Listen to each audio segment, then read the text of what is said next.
the utter destruction in Indonesia. This is the search for survivors continues. So far, more than 800 people confirmed dead in the earthquake and the tsunami after. Jackie Heinrich following this from our New York newsroom. Hi, Jackie.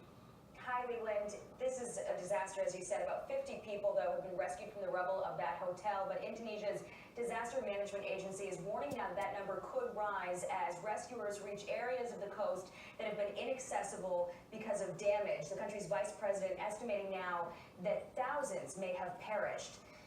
The tsunami waves reached 20 feet high in the island of Sulawesi, with most of those deaths recorded in the city of Palu. A 7.5 magnitude earthquake rocked that area on Friday, triggering aftershocks and waves that put the coast underwater. The disaster affecting 2.4 million people. Rescue efforts have been hampered by damaged roads, lack of heavy equipment, and limited fuel supply, with the Indonesian Air Force bringing supplies to the survivors.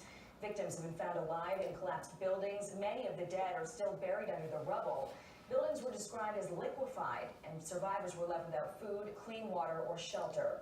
Hospitals are overwhelmed, and they're working without electricity. Many people are still being treated outside. For health reasons, the government is conducting a mass burial.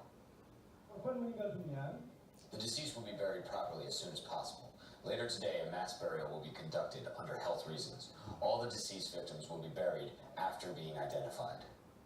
A spokesperson for the country's disaster management agency says there was no early warning, no emergency siren, and limited shelter and space prevented evacuations. Many people were still on that beach when the tsunami hit. Early estimates are predicting that 17,000 people are now left homeless, making this the most devastating earthquake for that country since 2004. Back to you. All right, Jackie, thanks. Japan. The storm is packing heavy winds and rains, with officials urging the residents in several prefectures to watch out for landslides and flooding. Travel's also been affected, with hundreds of flights and trains canceled. This is the 8th typhoon to affect Japan